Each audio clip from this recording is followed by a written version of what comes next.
ഓം സായിറാം. ഹരേ കൃഷ്ണ. ആത്മാർത്ഥമായ സമർപ്പണത്തോടെയുള്ള നിസ്വാർത്ഥ ഭക്തിയാൽ കണ്ണൻ്റെ നിറസാന്നിധ്യം അനുഭവിച്ചറിഞ്ഞ അല്ലെങ്കിൽ അനുഭവിച്ചുകൊണ്ടേയിരിക്കുന്ന സാവിത്രിയോപ്പോൾ നമ്മോട് പറയുന്നത് കേൾക്കുക. ഭഗവാന്റെ ലീലകൾ അനുഭവിക്കുന്നതും പറയുന്നതും ശ്രവിക്കുന്നതുമെല്ലാം പുണ്യദായകമാണ് എന്നാണല്ലോ പറയുന്നത്. ഗുരുവിൻ്റെ അനുഗ്രഹവും കൃഷ്ണ കടാക്ഷവും ഏറെയുള്ള സാവിത്രിയോപ്പോൾ തൃശ്ശൂർ തൈക്കാട്ടുശ്ശേരി സ്വദേശിനിയാണ്. ആ ഭക്തിയിലൂടെ ഭഗവാന്റെ മഹിമ നമുക്ക് അനുഭവിച്ചറിയാം ഈ വീഡിയോയിലൂടെ. ഹരി ഓം. ഓം സായിറാം. രാധേ രാധേ. എൻ്റെ പേര് സാവിത്രി. തൃശ്ശൂർ ജില്ലയിലെ ഒല്ലൂര് തൈക്കാട്ടുശ്ശേരി എന്ന് പറഞ്ഞൊരു സ്ഥലത്ത്, തലൂരിൻ്റെയും തൈക്കാട്ടുശ്ശേരിയുടെയും ഇടയിലാണ് ഞങ്ങളുടെ ഇല്ലം. മുറുക്കനാട് ശ്രീകൃഷ്ണസ്വാമി ക്ഷേത്രം എന്ന് പറയുന്ന ദേവസ്വം ബോർഡിൻ്റെ ഒരു അമ്പലമാണ്. അവിടെ ശാന്തിക്കാരനായിരുന്നു എൻ്റെ ഭർത്താവ്. സത്യം പറഞ്ഞാൽ ഭഗവാനും ഒന്നുമില്ല, സി ക്ലാസ്സാണ്, നമ്മൾ അതിലും താഴെയാണ്. അങ്ങനെ ഞങ്ങൾ കുറേ കാലം അവിടെ, വരുമാനവും ഇല്ലാത്തൊരമ്പലം. പതുക്കെ എനിക്കും ഒരു ജോലി കിട്ടി. എന്നിരുന്നാലും നേരത്തെ എണീച്ച് ഭഗവാന്റെ കാര്യങ്ങളും വീട്ടിലത്തെ കാര്യങ്ങളും കഴിഞ്ഞ് ജോലിക്ക് പോകും. വൈകുന്നേരം പിന്നെ അദ്ദേഹം തന്നെ അമ്പലത്തിൽ പൊക്കോളും. അത്ര വലിയ തിരക്കുണ്ടായിട്ടില്ല, കുഞ്ഞൊരു കവാടാണ്. അപ്പോൾ എപ്പോഴും കയറി ഇറങ്ങി വരാൻ വയ്യാത്തൊരാളുമാണ്. അപ്പോൾ പൂവെടുത്ത് വെച്ച് കൊടുക്കുകയും മാലെടുത്ത് വെച്ച് കൊടുക്കുകയും അങ്ങനെ എന്താണ് പുറമേ നിന്ന് അങ്ങോട്ട് അകത്തേക്ക് വെച്ച് കൊടുക്കേണ്ടത് വെച്ചാൽ വെച്ച് കൊടുക്കാനായിട്ട് അവിടെ നിൽക്കും.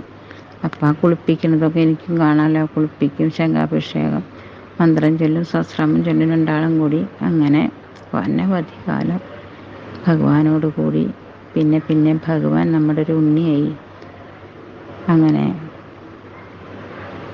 കുറേ കാലം നടന്നു.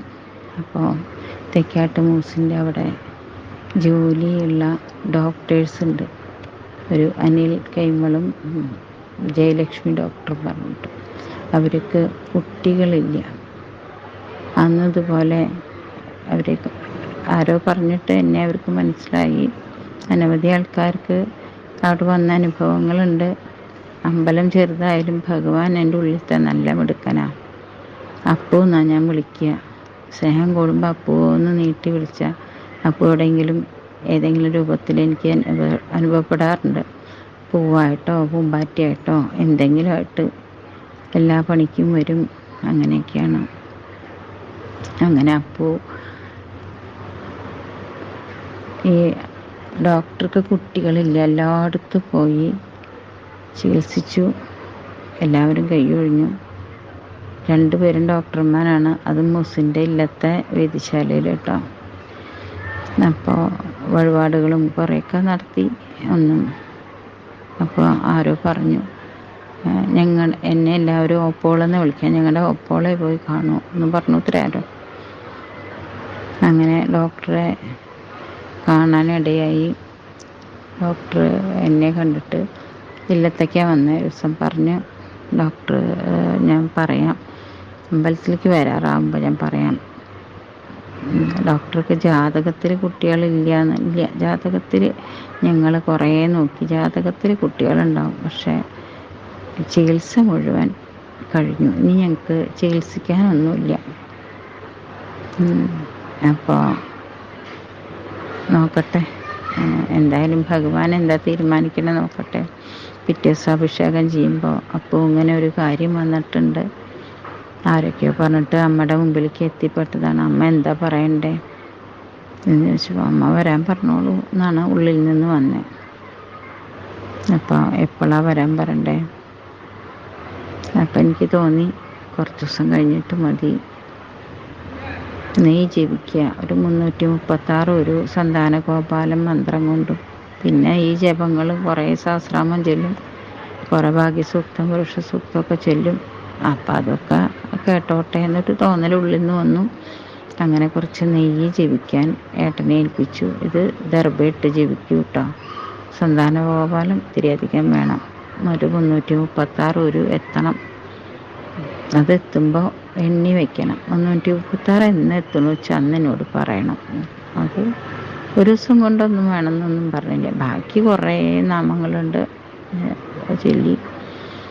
അങ്ങനെ നാളേക്ക് അത് 336 ആവും കേട്ടോ എന്ന് ഒരു ദിവസം പറഞ്ഞപ്പോൾ ഡോക്ടറെ നമ്പർ എൻ്റെ അടുത്ത് തന്നെ. ഞാൻ ഡോക്ടറെ വിളിച്ചു. ഡോക്ടറെ നാളെ വരൂ. അപ്പം അന്നൊരു ബുധനാഴ്ചയാണ്. നോക്കുമ്പോൾ ഭഗവാനെ തൊഴാനും നല്ല ദിവസം വന്നു. ആ നെയ്യ് ഇങ്ങോട്ട് വാങ്ങിയിട്ട് വലിയമ്പലത്തിൽ വെച്ച് ഞാൻ ശരിക്ക് ഗർഭിണികൾക്ക് നെയ്യ് സേവിച്ച് കൊടുക്കണ പോലെ മോതിര വിരലും പാമ്പ് വിരലും കൂടി നെയ്യ് ഒരു ലേശ ഇലയെന്ന് ഇങ്ങോട്ട് എടുത്ത് നാമം ചൊല്ലി നാവിലേക്ക് ആക്കി കൊടുത്തു. എന്നിട്ട് ഭഗവാന് നേരെ ഇരിക്കണേ, ഇനി എനിക്ക് ചുമതലയൊന്നും ഇല്ല കേട്ടോ, എന്നോട് പറഞ്ഞ ചുമതല കഴിഞ്ഞു എന്ന് ഞാൻ മനസ്സിൽ പറഞ്ഞു. പിന്നെ ഞങ്ങളൊരു 5-6 ആൾ കൂടിയിട്ട് ദിവസം, എൻ്റെ ഒരു കൂട്ടുകാർ കുറച്ചുണ്ട്, എൻ്റെ മകള്, ഞാൻ, വേറെ ഒരു 4 കുട്ടികൾ കൂട്ടുകാരായിട്ട് അവിടെ മിറ്റടിക്കുക എന്തെങ്കിലും എന്നെ സഹായിക്കാൻ വരുന്നവരൊക്കെയാണ്. അവരോട് ഞാൻ പറഞ്ഞു, നമുക്ക് ഒരു നിശ്ചിത സമയത്ത് ഇവിടെ വന്നിരുന്ന് ഒരു വിഷ്ണു സഹസ്രനാമം ഈ ഡോക്ടർക്ക് വേണ്ടി ചെയ്യണം. ഈ ഡോക്ടറുടെ കുട്ടികൾ ഇവിടെ കളിക്കണു, ഡോക്ടർ കുട്ടിയെടുത്ത് നടക്കണത് കണ്ടിട്ട് വേണം നമ്മൾ സഹസ്രനാമം ചെല്ലാൻ എന്ന് പറഞ്ഞ് അത് ഞങ്ങളൊരു 10-28 ദിവസമായോ സംശയം. അപ്പോൾ ഡോക്ടർ ഞാനിവിടെ വരാൻ പറഞ്ഞ ദിവസം ഡോക്ടർക്ക് മുടക്ക് കഴിഞ്ഞിട്ട് അമ്പലത്തിലേക്ക് വരാൻ പറ്റണ ദിവസമാണ്. അപ്പോൾ 28 അല്ലെങ്കിൽ ഒരു 30 ദിവസമായി ഉണ്ടാവും. അപ്പോഴേക്കും ഡോക്ടർ വിളിച്ചു, അപ്പോളെ ഞാൻ പ്രാവശ്യം മുടക്കായിട്ടില്ല, എനിക്ക് 20 ദിവസം കഴിഞ്ഞാൽ മുടക്കാൻ വേണ്ടത്. ആട്ടെ, 10 ദിവസമല്ലേ ആയിട്ടുള്ളൂ. അല്ല, ഞാൻ അവിടെ വരുമ്പോൾ എനിക്ക് 7, ഇന്നിപ്പോൾ 28 ഇല്ലേ, ഇത്ര നീങ്ങിക്കാറില്ല. ആട്ടെ, ഭഗവാൻ എന്താ തീരുമാനിക്കണേ നോക്കട്ടെ. പക്ഷെ ഇത് ഞാൻ കേട്ടാലും എൻ്റെ ഉള്ളിലൊന്ന് പിടച്ചു. കാരണം എല്ലായിടത്തും ഇനി എവിടെയും രക്ഷയില്ല എന്ന് പറഞ്ഞ വിട്ട ആളെ എൻ്റെ അപ്പു എനിക്കൊന്നും അറിഞ്ഞില്ലെങ്കിലും എൻ്റെ വാക്ക് നീ ഉറപ്പിച്ചാക്കി തന്നോലോ. എൻ്റെ ഒരു കഴിവുമല്ല കേട്ടോ, നിന്നെ വിശ്വസിച്ചെല്ലാം പറയണത്. പക്ഷെ ഞാൻ ആരാണ്? ഞാനൊന്നും അല്ലല്ലോ. എത്രയോ സംസ്കൃതവും നാമവും ഭഗവാനെ പുകഴ്ത്താനും ഒക്കെ അറിയുന്നവരുടെ മുന്നിൽ ഞാൻ മണൽത്തരിയേക്കാട്ടിലും ചെറിയ തരിയാണ്. എനിക്കൊന്നും അറിയില്ല. എന്നെ നീ ഇത്ര സന്തോഷിപ്പിക്കുകയാണോ എന്ന് ചോദിച്ച് ഇങ്ങനെ കുറേ കരഞ്ഞു. അപ്പം എൻ്റെ ഫ്രിഡ്ജിൽ കുറച്ച് വെണ്ണ ഇരുന്നിരുന്നു. ഞാൻ നടടച്ചേക്കാണ്. നടടച്ചാലും ഞാൻ ഈ ഇലയിലെ വെണ്ണ എടുത്തിട്ട് ഓടിക്കൊണ്ടുപോയി ഉമ്രപ്പടി വെച്ചു. ഈ അമ്മയുടെ കയ്യിൽ ഇതേ ഉള്ളൂ തരാൻ, ഇത് സത്യാക്കണേ എന്നും പറഞ്ഞ് പോന്നു. നമ്മുടെ അമ്പലമാണ്, നമുക്ക് എപ്പോൾ വേണമെങ്കിൽ കയറി ചെല്ലാന്നുള്ളൊരു സ്വാധീനം ഉണ്ടല്ലോ. അപ്പം എപ്പോഴായാലും ഞാൻ വേണം തോന്നി അമ്മറത്ത് പോയി നിൽക്കും, ഇത്തിരി നടക്കുക വേണ്ടു. അങ്ങനെ ഭഗവാൻ സഹായിച്ച് ആ കുട്ടി ഇവിടെ വന്നിട്ട് 9 മാസം ആകുമ്പോഴേക്കും നല്ലൊരു പെൺകുട്ടി ഉണ്ടായി. വളരെയധികം സന്തോഷം ഞങ്ങളുടെ ആ ഭാഗത്തും ഞങ്ങൾക്കും. കണ്ണനും ഉണ്ടാവും. കണ്ണൻ നമ്മുടെ ഉള്ളിലിരുന്ന് തുള്ളുമായിരുന്നു, അത്ര സന്തോഷം. അങ്ങനെ അത് കഴിഞ്ഞു. 6 മാസം കഴിഞ്ഞപ്പോൾ വീണ്ടും ആ ഡോക്ടർക്ക് വിശേഷമായി. ഇന്ന് ആ ഡോക്ടറെ കുട്ടികൾ 2 ആളും മിടുക്കത്തി കുട്ടികളായിട്ട് ഇരിക്കുന്നു.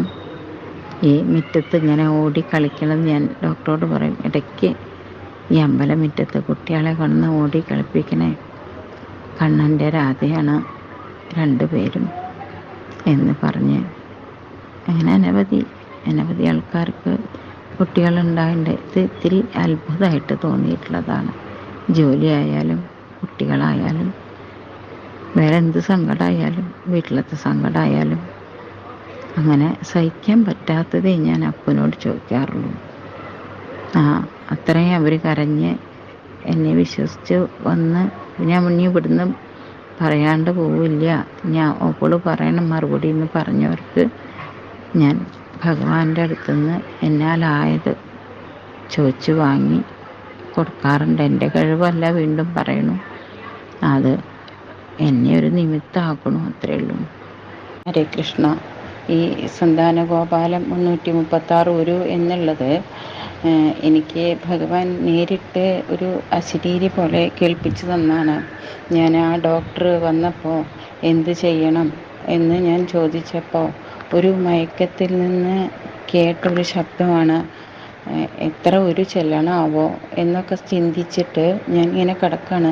എന്താ വെച്ചാൽ സന്തതിക്ക് സന്താന ഗോപാലാണല്ലോ, അപ്പോൾ അത് എങ്ങനെ ചെല്ലണം, എത്ര ഒരു ചെല്ലണം എന്ന് ചോദിച്ചപ്പോൾ ഒരു ശബ്ദം കേട്ടിട്ട് എണീച്ചതാണ്. 336 അത് മാത്രമേ കേട്ടുള്ളൂ. ഞാൻ ചാടി എണീച്ചു ഉറക്കത്തിൽ നിന്ന്, ആ മയക്കത്തിൽ നിന്ന്. നോക്കുമ്പോൾ എൻ്റെ അടുത്ത് ആരുമില്ല, ഈ ഒരു ശബ്ദമാണ്. അപ്പോൾ ആ ഒരു മന്ത്രം ഞാൻ ഇവിടെ താഴെ കൊടുക്കാം. ദേവകീ സുത ഗോവിന്ദ വാസുദേവ ജഗൽപതി ദേഹിമേ തനയം കൃഷ്ണ ത്വാമഹം ശരണം ഗത. അത്രയും ആ പവിത്രമായ ദേവകിയുടെ പുത്രൻ നമ്മളെ രക്ഷിക്കാതിരിക്കില്ല. എല്ലാത്തിലും നമ്മൾ ആ ഭഗവാനെ കാണുക. എനിക്ക് അർത്ഥമോ കഥകളോ ഒന്നും പറഞ്ഞു തരാനൊന്നും അറിയില്ല, പക്ഷേ എല്ലാത്തിലും ഒരു പൂവിൽ കണ്ടാൽ രാധേകൃഷ്ണനെ കാണാൻ സാധിക്കും. ഞങ്ങളുടെ വീട്ടിൽ ഒരു ഇല പോലും 2 കളറായിട്ട് വരിക. അപ്പോൾ ഞാൻ ചെന്ന് ചോദിക്കും, ഇതിൽ രാധയും കൃഷ്ണനും ഏത് ഭാഗത്താണ്? ശരിക്കും 2 കളറ് നമുക്ക് ശരിക്കും കാണിച്ചു തരും. സുന്ദരിയായിട്ട് രാധാറാണിയും ചെറിയൊരു വർണ്ണം മാറിയിട്ട് കൃഷ്ണനും.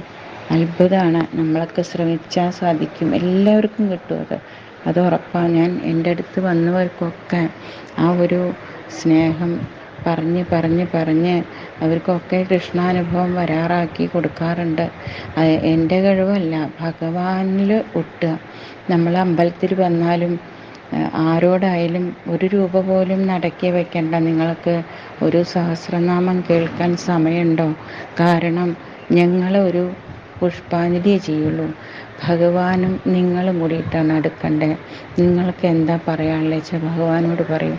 നിങ്ങളും ഭഗവാനും കൂടി ഒരു അടുപ്പം വരട്ടെ, അതാണ് വേണ്ടത്. അല്ലാണ്ട് ഈ ഒരു പൂജാരിക്ക് വിചാരിച്ച ഒന്നും ചെയ്തു കൊടുക്കാൻ സാധിക്കില്ല.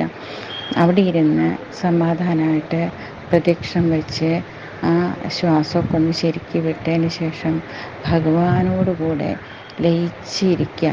ആ സഹസ്രനാമം എന്ന് പറയുമ്പോൾ ഒരു 10-25 മിനിറ്റ് നമുക്ക് ഭഗവാന്റെ അടുത്തിരിക്കാൻ കിട്ടണ സമയം.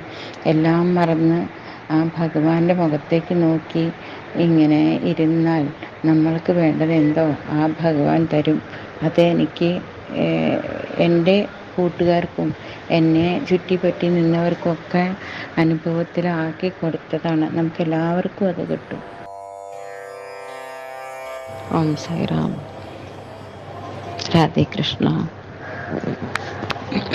16 വർഷത്തെ ആ അമ്പലത്തിലെ വാസത്തിന് ശേഷം ഞങ്ങൾക്ക് റിട്ടയർമെൻറ്റായി. 2021 ഒക്ടോബറിലാണ് ഞങ്ങൾ റിട്ടയർമെൻറ്റായി അമ്പലത്തിൽ നിന്ന്. അത് ഇപ്പോഴും ഓർക്കാൻ വയ്യ ആ ദിവസങ്ങൾ. എന്തായാലും പോരാതെ വയ്യല്ലോ. അങ്ങനെ ഇരിക്കുമ്പോൾ എല്ലാവരും, ഞങ്ങളെ അറിയുന്നവരൊക്കെ ഞങ്ങളെ സമാധാനിപ്പിക്കും. അവർക്കേ വിഷമം ഞങ്ങളെ കാണുമ്പോൾ. അപ്പോൾ ഇപ്പോഴും ആലോചിച്ചാൽ എനിക്ക് വിഷമമാകും. നിങ്ങൾ വിഷമിക്കേണ്ട, ഇത്രയും കാലം നിങ്ങളുടെ കൂടെ ഉണ്ടായിരുന്ന കണ്ണൻ നിങ്ങൾ എവിടെയാണോ അവിടെയാണ് ഉണ്ടാവുക. അതുകൊണ്ട് നിങ്ങൾ കരയരുത് എന്നും പറഞ്ഞ് സമാധാനിപ്പിക്കും. ഭക്ഷണം വരെ കഴിക്കാത്ത കുറേ ദിവസങ്ങൾ ഉണ്ടായിട്ടുണ്ട് ഞങ്ങൾക്ക് 2 ആൾക്കും. കാരണം കുട്ടി വിട്ടു പോരണേൻ്റെ വിഷമം ഇപ്പോഴും സഹിക്കാൻ വയ്യാതെ. അങ്ങനെ ഭഗവാന്റെ അനുഗ്രഹം കൊണ്ട് റിട്ടയർമെൻറ്റ് കഴിഞ്ഞു. ഇന്ന് ഭഗവാന്റെ സ്ഥലത്താണ് നമ്മൾ താമസിക്കണേ. ഇന്ന് ഞങ്ങളിരിക്കുന്നിടത്താണ് ഭഗവാൻ രാധാറാണിയും എന്ന് വിചാരിച്ച് അതിനെ മനസ്സിൽ ഊട്ടിയുറപ്പിച്ച് ഭഗവാന്റെ വീട്ടിലെ പണിക്കാരിയായി. ഇതുവരെ അമ്പലത്തിൽ പോയിട്ടല്ലേ പണിത്, ഇനി അങ്ങനെയല്ല, ഭഗവാൻ ഇവിടെയാണ് ഞങ്ങളിരിക്കണോടത്ത്, അവിടുത്തെ പണിക്കാരി. അപ്പോൾ പണിക്ക് കൂടുതൽ ഉഷാറ് വരും. കാരണം എന്താ വെച്ചാൽ വീട് വൃത്തിയാക്കിയിടും, എല്ലാം മടക്കി വയ്ക്കും, മാറാല തട്ടിയും കൂടുതൽ ആദ്യത്തെക്കാട്ടിലും കൂടുതൽ വീട് വൃത്തിയാക്കാൻ തുടങ്ങി. അങ്ങനെ ആ റിട്ടയർമെൻറ്റിൻ്റെ പൈസയൊക്കെ കിട്ടിയപ്പോൾ ഞങ്ങൾ കുറേശ്ശെ യാത്ര ചെയ്യാൻ തുടങ്ങി ഓരോ അമ്പലങ്ങളിലേക്ക്. അതിനിടയ്ക്ക് ദ്വാരകയിൽ നിന്നൊരു വിളി വന്നു. അവിടെ ഒരു പരിചയമുള്ളൊരു സ്വാമിജി അവിടെയുണ്ട്, ആശ്രമമുണ്ട്. അങ്ങനെ അവിടുന്ന് വിളിച്ചു, നിനക്ക് വരണം എന്നുണ്ടെങ്കിൽ ജനുവരിയിൽ വരണം, പിന്നെ അത് കഴിഞ്ഞാൽ കുറച്ച് ദിവസം എനിക്കിവിടെ ബുദ്ധിമുട്ടാണ് എന്ന് പറഞ്ഞിട്ട് ഞങ്ങൾ വേഗം എന്നാൽ ദ്വാരകയ്ക്ക് പോവാം. അപ്പം ഞാൻ മകൻ്റെ അടുത്ത് പറഞ്ഞു, മകനന്ന് ജോലിയില്ല, മകനെ കണ്ണൻ എന്നാണ് അവനെ വിളിക്കുക, കണ്ണ വരണ വഴിക്ക് ഷിർദിയിലൊന്ന് പോകണം, അതിൻ്റെ ഇടയ്ക്ക് എനിക്ക് സച്ചരിതം വായിക്കാനുള്ളൊരവസരവും സായി ആയിട്ട് ബന്ധം എങ്ങനെയാണെന്ന് ചോദിച്ചാൽ എനിക്കറിയില്ല. എന്നെ എന്തോ ഒരു കയറിട്ട് വലിച്ച് കെട്ടിയതാണ്. പിന്നെ ഞാൻ സായിയെക്കുറിച്ച് യൂട്യൂബിലടിച്ച് കുട്ടികളോട് തരാൻ പറയും. അങ്ങനെ എൻ്റെ പേരക്കുട്ടി കാരണം യൂട്യൂബ് എങ്ങനെ എടുക്കാമെന്നൊക്കെ ഞാൻ പഠിച്ചു. 5 വയസ്സായ പേരക്കുട്ടിയിൽ നിന്നാണ് ഞാൻ യൂട്യൂബ് എടുക്കാൻ പഠിച്ചത്. അങ്ങനെ അതൊക്കെ മനസ്സിലാക്കി കുറേശ്ശെ വന്നു. അങ്ങനെ സായി മന്ദിരത്തിലെത്തണം എന്നൊരു വായുവായിരുന്നു അത്. അങ്ങനെ മകൻ അവിടെ ബുക്ക് ചെയ്ത് അവിടെ ചെന്ന് തൊഴാനും ഉള്ള സൗകര്യം എങ്ങനെയാണ് അത് കിട്ടിയെന്ന് ചോദിച്ചാൽ എനിക്കിപ്പോഴും ഒരു രൂപമില്ല. എന്നെ ഒരു പശുക്കുട്ടിയെ കയറിട്ട് വലിച്ച് കൊണ്ടുപോണ പോലെയാണ് അവിടെ പോയി നിന്നതും 3 ദിവസം അവിടെ താമസിച്ചതും നമ്മളെ ഒരാൾ ഗൈഡ് ചെയ്യണ പോലെ ഒരാൾ കൊണ്ടുപോയി തൊഴിയിച്ചതും ഒക്കെ വലിയൊരു അത്ഭുതമാണ്. അങ്ങനെ സായി അവിടെ പോയി തൊഴുതു വന്നു. അതിനുശേഷം മോഹൻജി എന്നൊരു ഗുരുവിനെ കാണാനുള്ള അവസരം കിട്ടി. അതൊക്കെ സായി ആയിട്ട് ചെയ്തു തന്നിട്ടുള്ള തന്നെയാണ്. അങ്ങനെ അവരുടെ ഒരു ഗ്രൂപ്പുണ്ട്, ആ ഗ്രൂപ്പിൽ എന്നെ ചേർത്തു. അപ്പോഴാണ് എല്ലാവരെയും ഞാൻ അറിയുന്നതാണെന്നുള്ളത് പിന്നീട് മനസ്സിലാവാൻ സാധിച്ചത്. അതിൻ്റെ ഇടയ്ക്ക് യൂട്യൂബ് ഇങ്ങനെ എടുത്ത് നോക്കുമ്പോഴാണ് ഇതിൽ സുരേഷ് ജിയുടെ നമ്പർ കിട്ടാനും, സുരേഷ് ജി ഒന്ന് വെറുതെ പരിചയപ്പെടാൻ ഒന്നും വേണ്ടിയിട്ടല്ല, അദ്ദേഹത്തിന് എനിക്കെന്തോ പരിചയപ്പെടണമെന്ന് തോന്നി. അങ്ങനെ സുരേഷ് ജിയെ ഞാൻ ഇന്നലെ ഇതിൽ പരിചയപ്പെട്ടു, ഗ്രൂപ്പിൽ എന്നെ ചേർത്തു. അതിൽ വളരെയധികം സന്തോഷം, നന്ദിയുണ്ട്. എനിക്ക് സത്യം പറഞ്ഞാൽ ഒന്നും അറിയില്ല. ഇന്ന് എന്നെ 2-3 പേര് വിളിച്ചിരുന്നു, എനിക്കൊന്നും അറിയില്ല കേട്ടോ. ഞാൻ ഭഗവാനെ സ്നേഹിക്കറിയുന്നല്ലാതെ എനിക്കൊന്നും അറിയില്ല. ഒരു സംസ്കൃതമോ ഒരു ഇംഗ്ലീഷോ ഒന്നും എനിക്കറിയില്ല.